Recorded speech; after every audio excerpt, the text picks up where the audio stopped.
C'est sur cette voie menant à Biancouma que les criminels des braqueurs ont ôté la vie à l'opérateur économique. Selon le chauffeur qui était toujours en vie, que nous avons trouvé sur les lieux, ils sont venus faire un retrait bancaire à Mans. Ils ont retiré la somme de 25 millions qu'ils avaient sur eux et ils rentraient sur Biancouma.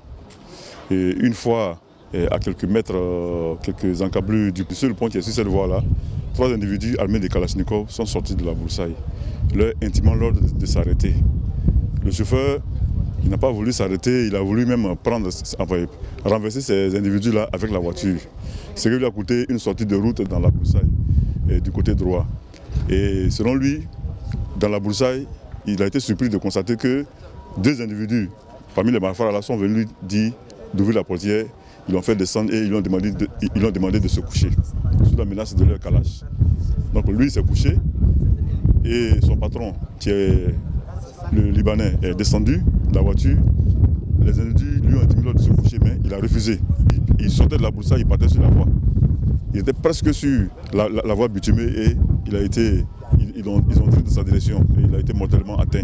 Nous sommes rendus sur les lieux. Heureusement, le malfrat qui a été atteint par le chauffeur, il n'est pas mort. L'enquête a déjà commencé. Il y a donc urgence, surtout en cette période de traite des cafés cacao. C'est pourquoi le préfet de police de Mans a convié les acteurs de la filière, les responsables d'établissements financiers et élus municipaux à des échanges lesquels ont pour but de trouver des esquisses de solutions pour aménager, sinon éradiquer les risques de braquage. Tous sont unanimes que ce sont les transactions avec de l'argent liquide qui aiguisent l'appétit malsain des bandits. Le taux de bancarisation de le milieu café cacao est vraiment très faible. Donc ce que nous essayons de faire, nous essayons de sensibiliser le maximum de personnes aux différentes ouvertures de compte et sensibiliser les personnes à utiliser de moins en moins de liquidités.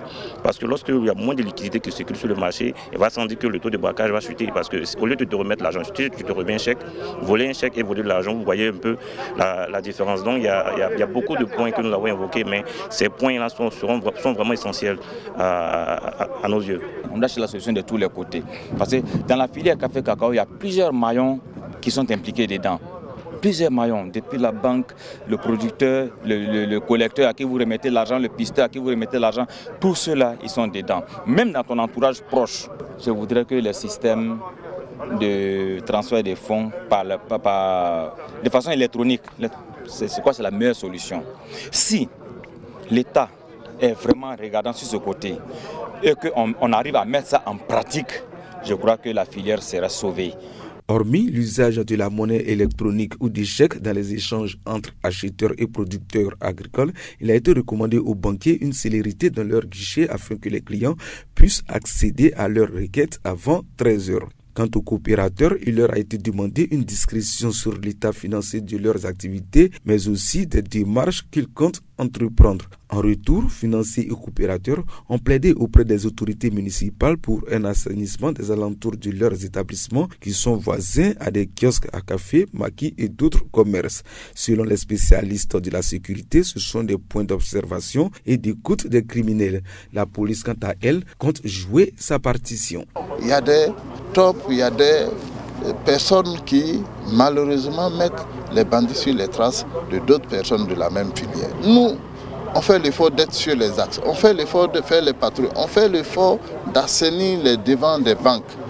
Mais tant que nous n'avons pas, on va dire, la synergie d'action avec ces coopérateurs, ces opérateurs économiques de la filière, ce serait vain ce que nous faisons. La lutte contre le braquage, un autre défi auquel s'engagent toutes les composantes de la société dans l'ouest montagneux.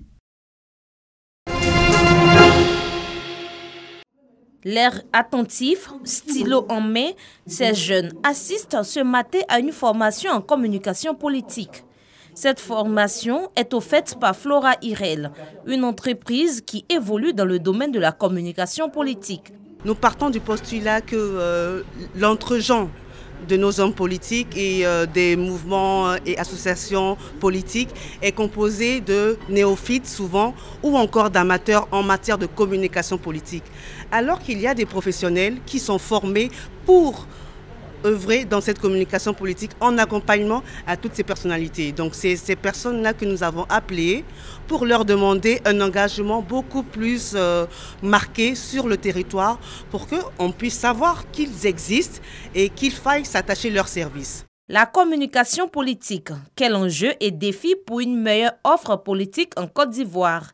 C'est le thème développé au cours de cette formation. Nous avons essayé de discuter avec les jeunes pour expliquer que la communication, c'est d'abord l'adaptation du message à l'environnement, à la communauté, au contexte, prenant en compte les aspirations des populations. Une bonne politique, c'est celle qui parle le langage attendu, pas forcément attendu, mais le langage qui est accessible. Et elle a également la communication qui permet de tirer la société vers le haut en offrant des valeurs et des modèles. Tout cela pour l'amélioration de l'offre politique. Nous avons besoin d'être formés. Donc de telles initiatives sont bienvenues. Le contenu est parfait. On a reçu des personnalités du monde politique, des médias. En tout cas, le contenu est parfait pour construire l'homme politique que nous voulons devenir. Cette formation qui s'est tenue sur 2 jours a vu la participation de plusieurs acteurs du système politique ivoirien. C'est à la tête d'une forte délégation que le cheikh Aïma Ousmane Diakité, président du Conseil supérieur des imams des mosquées des affaires islamiques en Côte d'Ivoire COSIM, s'est rendu au domicile de son éminence cardinal Jean-Pierre Coutois. Une visite qui s'inscrit dans le cadre du renforcement de la cohésion et des bonnes relations entre les différentes obédiences religieuses. Depuis qu'il a été porté à la tête de cette communauté, je crois que c'est aujourd'hui qu'il a décidé de venir me saluer affectueusement et fraternellement. J'en suis vraiment heureux. Les 2 guides ont émis le vœu de la création d'un cadre de concertation permanent entre les différents leaders religieux. Un cadre de réflexion pour proposer des solutions aux problèmes qui minent la société ivoirienne. Comment apporter notre contribution dans la marche de nos différentes communautés et surtout dans la marche de notre pays. C'est un vieux projet. Nous souhaitons seulement que ce projet soit revivifié et qu'on apporte beaucoup plus permanemment notre contribution. Dans cette dynamique, le cheikh Ousmane Diakité a informé le cardinal Jean-Pierre Coutois de la tenue en Côte d'Ivoire d'un colloque international sur le dialogue interreligieux organisé par la Fondation Mohamed VI des oulémas africains. On va organiser en Côte d'Ivoire, Inch'Allah, dans ce mois de février, les 23, les 24, les 25, un colloque international du dialogue interconfessionnel. Et vu tout ce qu'il a eu à faire, tout son engagement pour ce dialogue, nous sommes venus lui porter l'information et souhaiter sa présence. S'inscrivant dans la droite ligne de ses prédécesseurs, depuis son arrivée à la tête du COSIM, cheikh Aïma Ousmane Diakité multiplie les rencontres avec les différents guides des autres confessions religieuses pour la consolidation de la confiance mutuelle et la préservation de la paix. Depuis la tribune officielle, Samuel Eto'o a pu assister à l'élimination de l'équipe du Cameroun. Opposé à l'Égypte pour une place en finale, les Lions indomptables dominent outrageusement la première période sans pour autant se montrer efficaces. Bousculés, les Pharaons tentent d'apporter la riposte en seconde période, mais Mohamed Salah est mis en échec par le gardien camerounais, André Onana. Une alerte que les Camerounais prennent au sérieux, incarnée par la tentative du Lyonnais. Malgré la bonne volonté des joueurs camerounais, le score en reste là, 0-0 à l'issue du temps réglementaire. Les 30 minutes de la prolongation ne changeront pas la donne. Finalement, c'est au tir au but que le dénouement du match arrive. Plus adroit, les Pharaons l'emportent 3-1. Un succès qui permet à l'Égypte de rejoindre le Sénégal en finale.